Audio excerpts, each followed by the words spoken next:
আসসালামু আলাইকুম। আজ আপনাদের সামনে নিয়ে হাজির হয়েছি খুব মজাদার একটি রেসিপি, চিকেন চাপ। আসলে বাচ্চাদের বায়না মেটানোর জন্য অনেক সময় কিন্তু অনেক কিছু করতে হয়।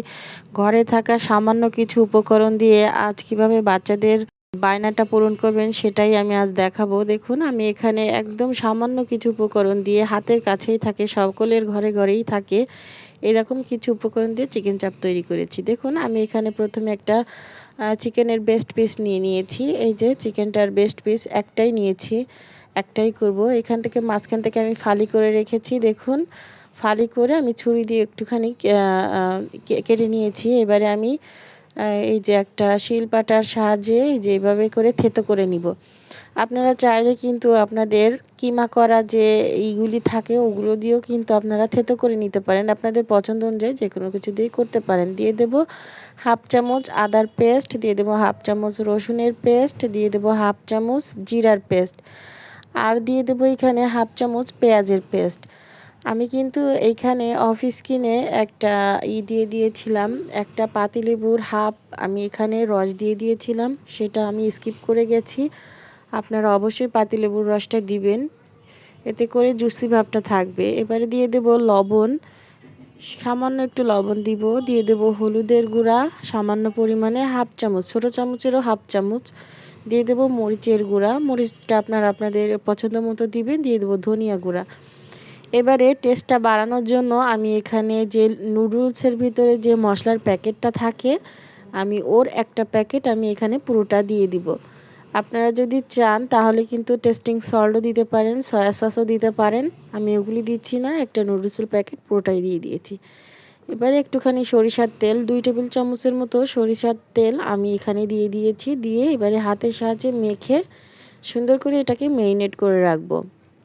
দেখুন, এটা মাখানো হয়ে গেলে আমি এখানে কিছুটা পরিমাণে আমি চালের গুঁড়া নিয়েছি। আপনারা যদি চান বেসন নিতে পারেন। ঘরে বেসন ছিল না, আমি যেহেতু বলেছি হাতের কাছে থাকা সব উপকরণ, এই যে চালের গুঁড়া ছিল, আমি চালের গুঁড়াটা দিয়ে এটা ম্যারিনেট করেছি। এতেটাও কিন্তু খেতে খারাপ লাগবে না, ভালোই লাগবে। আপনারা চালের গুঁড়া বেসন যেটাই হোক না কেন এটা দিয়ে দেবেন। দেখুন, আমার দুইটা পাশে কিন্তু সুন্দর করে মেখে নেওয়া হয়ে গেছে। এবার একটা প্লেটে আমি তুলে নিলাম। এবার এটাকে আমি 1 ঘন্টা রেস্টে রেখে দেবো। 1 ঘন্টা পরে আমি এটাকে ভাজতে দিব। 1 ঘন্টা পরে আমি ফিরে আসছি। দেখুন, এই যে আমি চলে এসেছি। প্রথমে চুলায় একটা কড়াই বসিয়ে দিয়েছি। এবারে আমি দিয়ে দেব তেল। আমি এখানে সয়াবিন তেল দিয়ে দিলাম। এটা যে একদম ডুবো তেলে ভাজতে হবে এমন কিন্তু না। পরিমাণ মতো একটুখানি তেল দিয়ে, তেলটা গরম হয়ে আসলে, হালকা গরম হবে, তখন আপনি যে পিসটা এখানে আমি তুলে রেখেছিলাম এই যে ম্যারিনেট করে, ওটাই আমি এখানে দিয়ে দিলাম।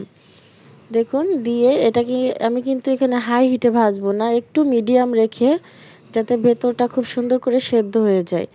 7 মিনিটের মতো এটা ভেজে নিয়েছি একটা সাইড। এবার অপর সাইডটা আমি আবার একটু ঘুরিয়ে দিলাম, আবার 5-7 মিনিট এটাকে অপর সাইড ভেজে নিব।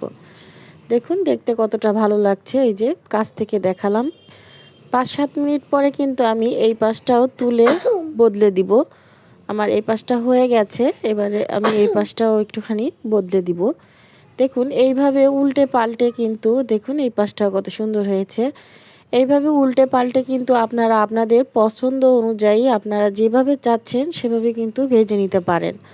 আমি আমার পছন্দ মতো এখানে ভেজে নিচ্ছি, আপনারা আপনাদের পছন্দ মতো অবশ্যই করে নেবেন। দেখুন, ঘরে থাকা উপকরণ দিয়ে করেছি, এর জন্য যে খারাপ লাগবে তা কিন্তু না, এটা কিন্তু খেতে খুবই ভালো লাগে। দেখুন, আমি আমার পছন্দ মতো ভেজে যে একটা প্লেটে তুলে নিলাম। এর থেকে বেশি ভাজা যাবে না, এর থেকে বেশি ভাজলে কিন্তু পোড়া লেগে যাবে।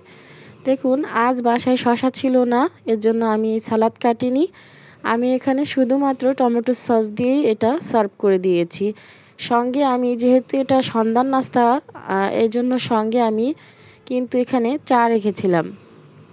আমি এখানে দুধ চা রেখেছিলাম। আপনারা যদি চান লাল চাও রাখতে পারেন। আপনাদের হাতের কাছে যেটাই থাকবে সেটাই দিয়ে আপনারা এটা খেতে পারেন। খুবই মজা, খুবই ভালো লাগে। এটা যদি যখন আপনি করবেন, বাচ্চারা কিন্তু খুব খুশি হবে। আমার ভিডিওটি ভালো লাগলে লাইক, কমেন্ট, শেয়ার করবেন।